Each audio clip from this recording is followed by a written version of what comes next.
In this episode, I will be sharing a spin-off discovery that came about on account of my research into the Herod family of Judea. But this is of a different aspect to my earlier episodes and of one member of that family and her husband that involves Pompeii. Julia Drusilla and her son are the only people to have been named as known victims in the eruption of Vesuvius in 79 CE, indicating her rather famous reputation. The discovery came about whilst watching a fascinating BBC program of Pompeii called The New Dig. A number of exciting and curious discoveries were being unearthed, literally, that were revealing a magnificent house in Pompeii that was being excavated that belonged to one of the many wealthy people that had lived there. There were many elites, although somewhat a minority in a city of inequality with a large social divide. But certainly the excavation at that point, as far as I'm aware of, was, with my limited knowledge, was indicating another house belonging to a wealthy and influential couple to compare to any, their access to plentiful water being testimony to that impression. The discoveries included a pair of gold and pearl earrings, indicating people of high standing, also a large indoor heated bath akin to a small swimming pool. The plumbing and boiler room and heating system equaled any found anywhere in Pompeii. It even included very sophisticated steel piping designed with taps, diverting the water to various spaces. A large dining, entertaining room and outside verandahed patios, all of which had beautiful mosaic tiled flooring and frescoes. Clearly all designed to entertain and impress any visiting aristocrats, comparable to the best homes in town for lavish banquets, dancing, and followed by a dip in a very large spa bath if you fancied. All of this spoke of a very extravagant and high society lifestyle indeed. As the program progressed, two names were mentioned associated with the house. They were Felix and Julia. Immediately I reacted with surprise. Julia Felix. I knew of a Julia who was married to a Felix. But I thought, is that possible? She was the sister of Miriam VI, the elect lady. The elect lady's sister, the owner of the house, Julia Drusilla, was also an elect lady as told from the same source, both being the daughters of a king and the wives of kings at some point.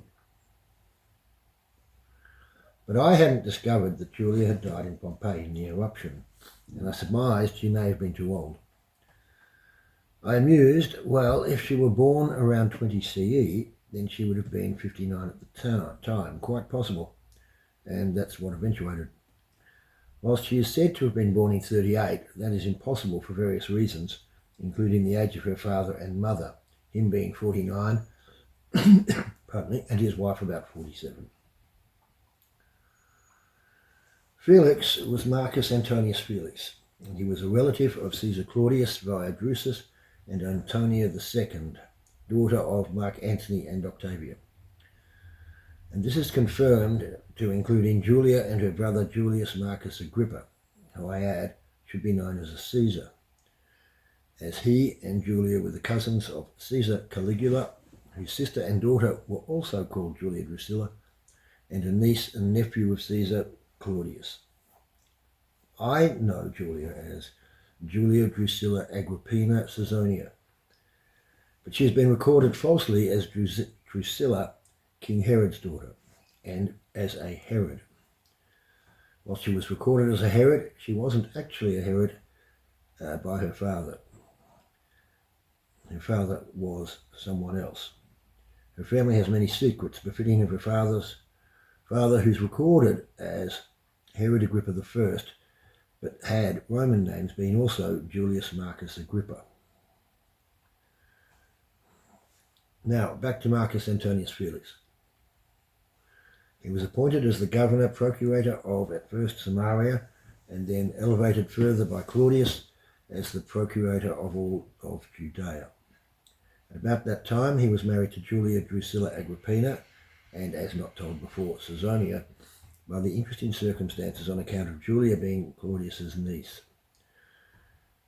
Julia is also recorded as being very attractive, but also very attractive to Felix, as she was Claudius's niece, a good catch, I'm rather cynically suggestive. Julia, the queen of Emesa at that time, divorced Azizus, the king of Emesa, to marry him. Perhaps as Felix, being also a close friend of and relative to Claudius and related to a Roman background, was, I dare say, more attractive to her than the king of Emesa as a new spouse. Some historians have accused Julia of being somewhat corrupt whilst with Felix in Judea, but perhaps I shouldn't jump to such critical conclusions. Turning to Julia Drusilla, a princess and for a while the queen of Emesa. She was King Herod Agrippa I's daughter. Now, this is where things get complicated, as told in my episodes of her sister Julia Miriam. Herod Agrippa was in fact born, and when young, Agrippa Posthumus, the grandson of Octavian Augustus. This might sound impossible, but it is not. King Herod adopted 3 boys or young men on behalf of Octavian to hide and shelter them in unknown locations. Adoptions with these royal imperial families were very common, as plots, murders, poisonings and so forth were all part of the danger of being a part of the Game of Thrones of these royal, imperial and even godly families. I could rattle off a list of poisonings and murders of members of these families, but it is so long, it is too long to waste time on here. Agrippa Posthumus, Julia's father, was Octavian's grandson, whom he favoured to be the next emperor, and was indeed plotted against, being part of the course of these families, by his second wife Drusilla, as she wanted her son to an earlier marriage to be emperor. She succeeded in having him found guilty of sexual indiscretions, falsely it is believed, and Posthumus was banished to an island prison. A few years later, Octavian relented the charges, secretly kept from his wife, and released Posthumus from prison. But as Octavian was still alive, and if Livia Drusilla found out, she may have had him hunted down in case Octavian turned against Tiberius in favour of his grandson. Posthumus was in danger, so Octavian turned to King Herod, a good friend, to shelter his grandson, which Herod did, indisputably, because of all the evidence of the strong associations and names.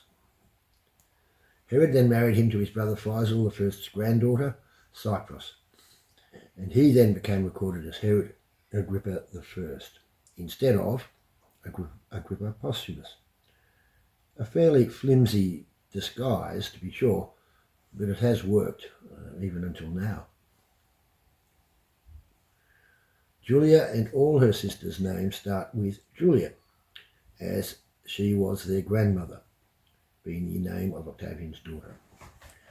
She was the debauched, criminally insane Julia Augusti Filia Caesaris I, criminally insane because of her shaming of her father in her later years with daily orgies with strangers at the base of the statue of Marsyas. Her deceased husband at that time was the famous Marcus Vipsanius Agrippa, famous for his building works and much more. You can see how these names work. These Julia's brother was Julius Marcus Agrippa, and I add Caesar.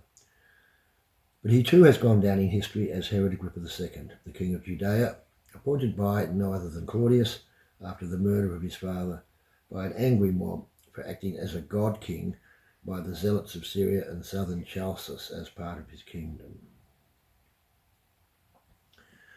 You could say speaking as a god on account of the fact he was a representative of God of that day, being Caesar Claudius. This is related in the Acts of the Bible, and if you do your research, you'll learn that all of Julia Drusilla's family are told in the Acts 23-24 of the New Testament, with the exception of Miriam VI, their sister, who was quite, it appears, independent of them. Felix left Jerusalem and Judea in around 60 CE, and it is recorded that Julia resided in Pompeii prior to 60 CE, and later her son Agrippa and she died in the eruption at Pompeii in 79. Ascertaining her relationship with Felix is impossible, but one would gather that he visited her in Pompeii on various occasions at least. I speculate that she and Felix were very influential, and from his experience as a governor of Judea, it could also make him suitable as a high official of sorts appointed to help administer Pompeii. Nero, the emperor at that time, was another of Julia Drusilla's relatives, so I feel that can't be ruled out. Before, he is said to have died of tuberculosis at a not recorded time. I believe that they were the owners of the famous house being excavated in Pompeii presently, and certainly, even if Julia were widowed, she would have no hardships in maintaining their magnificent home on account of her wealth. Two skeletons found seeking shelter in a small room there at the time of the eruption, I speculate, could be Julia's son, who also perished with Julia, and her son Agrippa's wife. This also leads me to believe that perhaps his wife and the owner of the impressive gold and pearl neck earrings found in the small room, sheltering during the eruption for safety, may have been his wife's. I hope you found this interesting. I certainly have, despite being astonished at the coincidence that my earlier research led to such a discovery. Bye for now.